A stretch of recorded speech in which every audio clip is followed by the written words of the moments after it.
Trees are the oldest living things on Earth, with some in the US being over 1,000 years old. They have lots of important jobs and provide for other species of Earth in so many ways.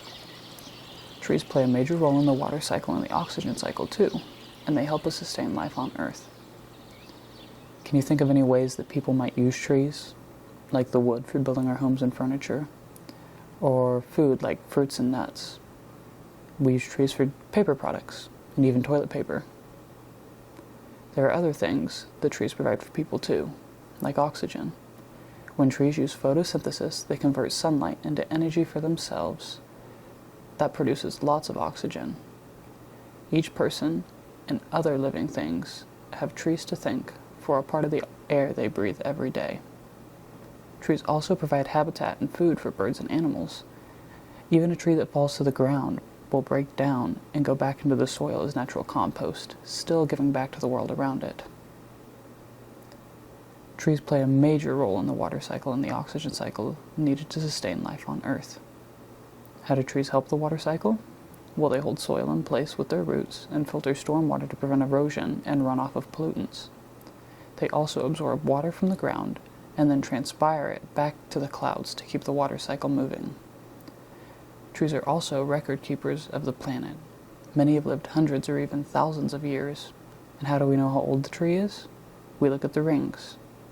A tree has a growth ring on the inside of it for each year of their life. They also keep track of what happened in the world around them in their rings. The study of these tree rings is called dendrochronology. A dendrochronologist can take a small sample from a tree called a core sample to count the tree's rings to see how old it is. 1 ring per year of life. They can also learn a lot about the environment around the tree from its rings. A narrow ring will show that there wasn't a lot of growth that year, indicating less rainfall or a drought. A wide ring shows a lot of growth and more rainfall. Each ring also has a dark portion and a light portion. The dark portion of the ring is the winter, and the lighter portion is the spring. So the color and size of the ring can tell us a lot about temperature as well as the moisture conditions during a tree's lifetime. Trees can also have scars in their rings from storm damage, wildfires, insect invasion, or even disease.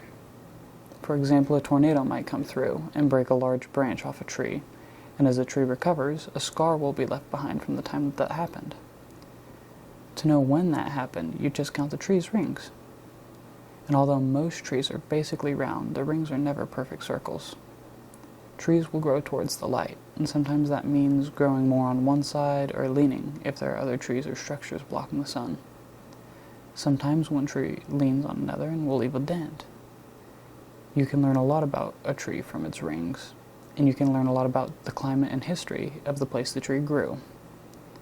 There could be hundreds of years of information stored in one tree alone. Trees do so much for people. What can people do to help trees? We can plant new trees, we can prevent wasting paper and wood products, and we can leave them some space.